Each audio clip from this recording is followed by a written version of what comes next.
Good morning and afternoon, everyone. We are welcoming Vicki and her husband Ed today to share with us. So thanks, Vicki, for being here. Okay, I just wanted to share today a few things about my life in the church. I've been a member of this Methodist church for all of my life. I can't remember when I wasn't ever a part of the church. I was baptized here, and I was confirmed here, and I was married here. And I just wanted to mention a little bit about my late husband, Bill Holland.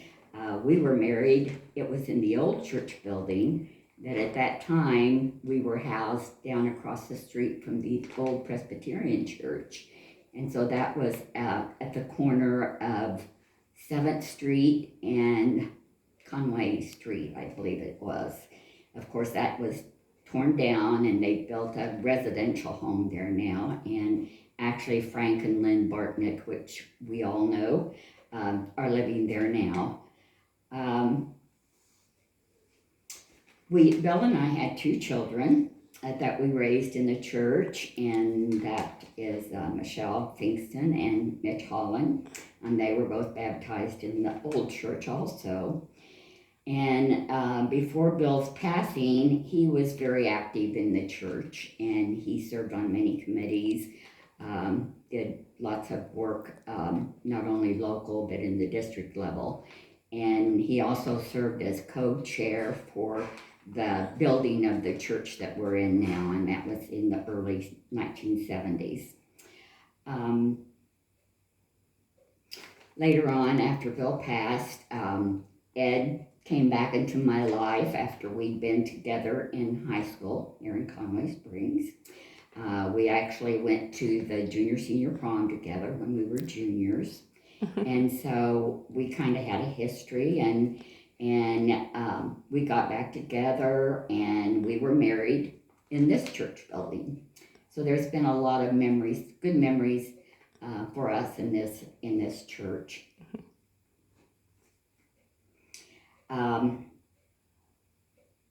I've always trusted in our Lord and relied on Him to help me with decisions that I have to make. And it seems like, He always is there to pick you up and carry you on or lead you in the right direction. And I think we just have to be more open to His presence and what His will is for us. And at this time, I would like to read a poem that I have often read and feel that I gain a lot of courage from that. And I know you all are probably familiar with it, and it's Footsteps in the Sand. One night, a man had a dream. He dreamed he was walking along the beach with the Lord. Across the sky flashed scenes from his life. For each scene, he noticed two sets of footprints in the sand, one belonging to him and the other to the Lord. When the last scene of his life flashed before him, he looked back at the footprints in the sand. He noticed that many times along the path of his life, there was only one set of footprints. He also noticed that it happened at the very lowest and saddest times in his life. This really bothered him, and he questioned the Lord about it. Lord, you said that once I decided to follow you, you'd walk with me all the way. But I have noticed that during most troublesome times of my life, there is only one set of footprints. I don't understand why, when I needed you the most, you would leave me. And the Lord replied, my son, my precious child, I loved you and would never leave you. During your times of trial and suffering, when you see only one set of footprints in the sand, it was the time that I carried you. And the author is unknown. And we just need to remember that God is always with us, no matter what we're experiencing. If we just take time to lean on Him and listen to Him, He's always there.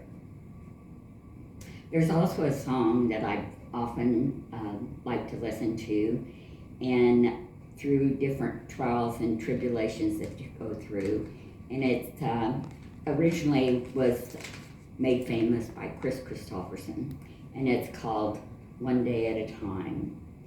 And I've always found comfort in years, not only in the past but also today, that when you listen to Christian music, gospel music, even some of our old hymns in the church hymnal, it really gives you peace, understanding, patience. You can just learn so much by listening to those lyrics. And during my time here, that's been almost 82 years, I've seen several pastors come and go, and some very different than others, but to each one of them, they each have had a unique personality and interests that's made them each and every one special. It's just really unique how, they come into your church, and before long they're a very part of your church. And I just want to say that I feel very blessed in my years that I've had two wonderful, devoted husbands that have looked after me and been supportive of anything that I've done.